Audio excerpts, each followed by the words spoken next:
We are going to talk tonight about who may be standing on the stage in New York City for the Heisman Trophy presentation from the Notre Dame Fighting Irish. But first, Joe DeLeon joins me from the Ruffino and Joe Show. Joe, I appreciate you for joining me. Before we get to that, let's actually start with the defense. The defense was really good last year. Will they improve? Will they take a step back? Will they kind of be in line with where they were? How do you see Notre Dame's defense lining up this year? Yeah, I think that the improvement is going to be massive this year for this Notre Dame defense. And it's reminiscent, I think, for me. I'm not calling them the Michigan defense of 2023. I'm not saying that they're going to be a historic defense, but it reminds me of the fact that they went and brought back all of their premier players. I look at the fact that Notre Dame brings back Xavier Watts, who was one of the best defensive back safeties in the country. Benjamin Morrison is going to be entering his junior year, and he is going to be a first-round pick in the 2025 NFL Draft. Howard Cross is somebody who I don't think gets enough love and recognition for how disruptive he is in the interior. And then we talk about, Riley Mills is another player alongside him. Jack Kaiser at linebacker is returning. There are so many guys not only coming back, but young players that were high 4 stars, 5 stars that are going to join the mix. And this group, led by Al Golden, is only going to be more and more formidable. Their success will be carried by how good this Notre Dame defense is, and it should be scary for the opponents on their schedule, knowing that they're going to be facing off against a defense that is even more experienced and more talented. What's the status around Riley Leonard right now, coming off of an injury at Duke, obviously hampered the second half of his year? What are you hearing around him, and will he be 100% ready to go? Is some of that stuff still lingering, or where is he? Yeah, he missed some time during spring practices, which is obviously a frustration if you're looking at this offense that was, really needs to take a massive leap forward from the ineptitude that it had last year. Mike Denbrock's going to help that. But the injury situation with him, it just feels like there's not yet that glimmer of hope of, hey, he's completely past this. He's 100% good to go. That's what I feel like I and a lot of Notre Dame fans are waiting for, is to hear, hey, it's all cleared. He's fully healed. He looks great. He's going to have a great season. Until we get that, there is going to be that just minor feeling of, if he gets hit, is he going to go down, and are we going to lose him? And at least it helps that this Notre Dame quarterback room, the depth that it has, is probably the best that it's been in Marcus's Freeman's time. I mean, I feel much more confident in Stephen Jelly than I do in Drew Pine taking over if he needed to step in. What about the pieces around Riley Leonard? What about the skill positions? Who are some names that folks should watch out for this year? Yeah, the two that I keep coming back to are the two most explosive, the fastest guys in this offense. And first being Jeremiah Love, who was the tertiary back and was a little bit more of just like a gadget player this past season for Notre Dame. But, man, you saw the wheels that this kid had as a freshman last year. And I think that now it really sounds like they're going to use him in a multitude of roles. Kind of could see some Christian McCaffrey type usage of splitting him out in the slot and throwing him the football, just getting him the ball in space, because he is somebody who is going to kill you when he gets the opportunity to attack any yardage that's in front of him. And then Chris Mitchell, who's the transfer that they got from FIU, he was one of the most productive receivers in the country, something that kind of gets foregone. But this is something that Notre Dame's been missing at receiver. This is something that last year you watched the receiving group. They could not create any separation.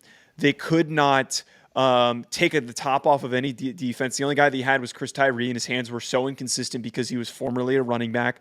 But Chris Mitchell is somebody who, we saw some spurts of it in the spring game, is that player. He gives those Will Fuller vibes of, if we want to run a seam and we want to hit somebody and really open up a defense, we're going to connect with him. And I think that Denbrock and Riley Leonard are going to have a ton of fun trying to get him the football. Notre Dame should have an advantage against a lot of the teams they play. There's obviously some teams that have recruited really well. Some SEC programs, some ACC programs kind of at the top of their game. But in the trenches, Notre Dame should match up against most opponents pretty well. Is there any concerns anywhere on the offensive, defensive lines that you have before we get to fall? Definitely not at defensive line, as I kind of talked about here. The Howard Cross and Mills and this whole group of Telho, those are guys that have played a lot of snaps, and I think that play off of one another very, very well. And they've recruited so good at that position that the depth is really going to shine this year. But offensive line, I will admit, is probably the one position group that we can not feel uneasy about, because they're still bringing up a bunch of 5 and 4 stars, and it's one of the better recruited positions consistently in the history of Notre Dame. But they are losing Joe Alt, who was a top 10 pick, and they're losing Blake Fisher, who was a second-round pick. You're losing your left and right tackle. You're putting young guys in. There's always a possibility that those young guys struggle, and they maybe struggle a little bit early. I really think that Charles Jagasaw, who is going to be projected to play left tackle, will be in the conversation in a few years as one of the best tackles in the country. But he's still a young player, and any team, particularly Texas A&M, which this all relates back to, is going to try and take advantage of a young player like that. Sure.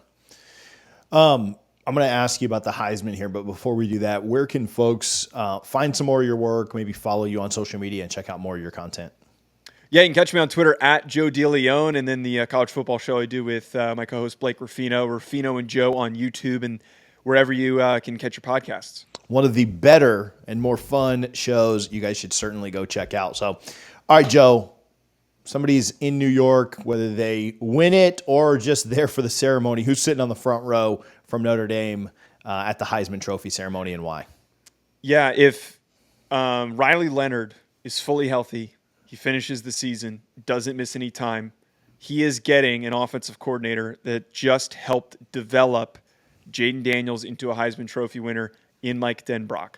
I look at the athletic skill set that he brings to the table for the position, what he can be as a playmaker. Notre Dame has not had an athlete like this at quarterback in some time that is also an effective and impactful passer. And when he was at Duke, he was doing everything. Didn't really have a lot of explosive receivers or many dominant running backs that he could really turn to. He had to do everything. We saw that in the Notre Dame game that he got hurt. And even against Florida State, when he tried to come back and battle through that injury, he put the team on his back for a whole first half of that game to where it was close for the vast majority of it.